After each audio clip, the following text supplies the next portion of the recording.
My name is Julian Betts.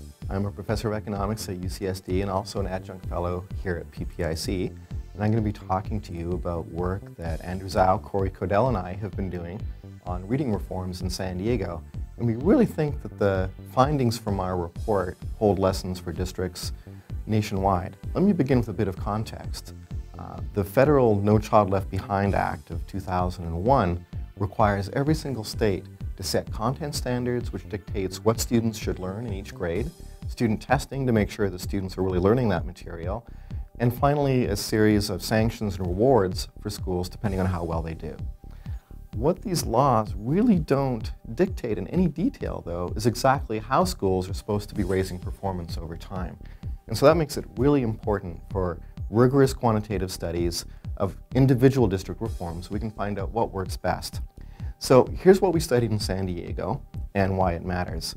San Diego Unified is the second largest district in California, and between 2000 and 2005 it implemented a series of reforms that received nationwide attention for the focus on raising literacy. Some of the elements of this reform were preventive in nature in the sense that they were aimed at students who weren't even behind in reading, but most of the elements of the reform were interventions targeted specifically at students who were below grade in terms of reading performance. There were two common elements to all of the reforms. The first was additional time on reading for all students, either before, during, or after school, or even in summer school.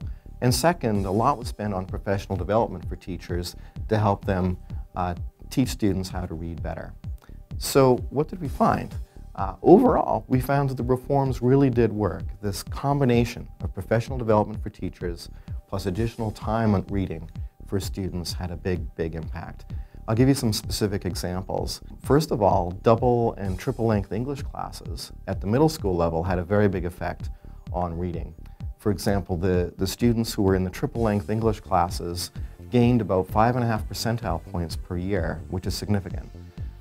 One reform at the elementary school level was to lengthen the school year for low-performing schools, and that boosted reading achievement moderately as well. A third lesson is that intervening in the early grades really seemed to matter quite a lot. In fact, the only grade span at which this reform failed was at the high school level, so starting early with reading is important. We have three broader policy recommendations that come out of this work. First, we think it's really important that reforms be comprehensive and well articulated across grades rather than scattershot. Second, reformers need to have patience. We found that several elements of the reform, such as a peer coaching system that helped teachers learn how to become better teachers, had zero effect in the first year or two, but in the later years of the reform, they actually appeared to have a moderate positive effect.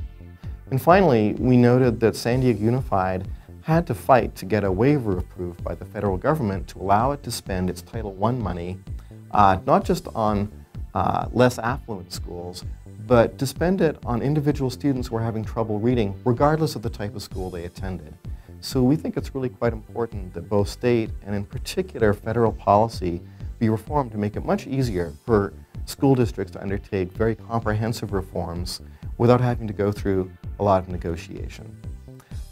So thanks for watching this. You can find the entire report online at ppic.org.